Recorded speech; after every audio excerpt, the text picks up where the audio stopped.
Sa ating pa ring top story, sinailalim na sa inquest proceedings sa Department of Justice Lieutenant Colonel Ferdinand Marcelino at ang Chinese national na si alias Randy na nakasama nitong naaresto sa isinagawang raid sa isang Shabu Laboratory sa Maynila kahapon. Sa harap dito patuloy pa ring iginigiit ni Marcelino na lehitimo ang kanyang presensya sa lugar. Ang detalye sa report ni Mar Gabriel. Pasado alas 10 ng umaga kanina nang dalhin ng mga tauhan ng PNP Anti-Illegal Drugs Group sa tanggapan ng Department of Justice si Lieutenant Colonel Ferdinand Marcelino at ang Chinese national na si Yan Yishu alias Randy para isailalim sa inquest proceedings. Inaresto ang dalawa kahapon ng madaling araw, makaraang abutan ng mga operatiba ng PIDEA at ng AIDG sa loob ng isang Shabu Laboratory sa Santa Cruz, Maynila.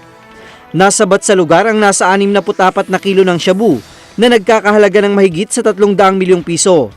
Wala namang malaking issue sa DOJ. No?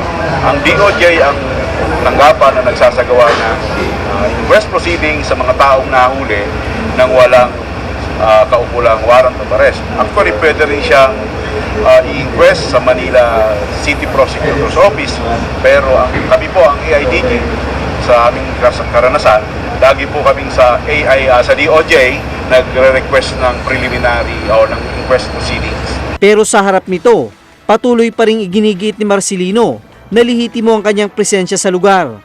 Kaya niya anyang patunayan sa husgado na legal ang kanyang trabaho sa pamamagitan ng mga dokumento na magpapatunay na bahagi ito ng intelligence gathering ng AFP. Nanindigan din ang opisyal na malinis ang kanyang konsensya at hindi niya umano kayang pagtaksila ng kanyang bayan. Samantala, inamin naman ni Philippine Army Chief Lieutenant General Eduardo Año na may pinirmahan siyang mission order para kay Lieutenant Colonel Ferdinand Marcelino. Ito ay noong siya pa ang hepe ng Intelligence Service ng Armed Forces of the Philippines, habang si Marcelino ang siyang hepe ng Military Intelligence Group sa Region 4. Pero giit ni Año, 2 taon na raw ang nakakalipas at pareho na silang may ibang assignment, kaya dapat daw ay may authority si Marcelino sa pagpapatuloy sa kanyang misyon. Sa ngayon ay nasa kamay na raw ito ng DOJ at nakahanda umano silang makipagtulungan sa investigasyon. Kabilang sa mga kasong isasampa kay Marcelino at sa kasama nitong Chinese national, ang paglabag sa Section 8 at sa Section 11 ng Comprehensive Dangerous Drugs Act o ang manufacturing at possession of illegal drugs.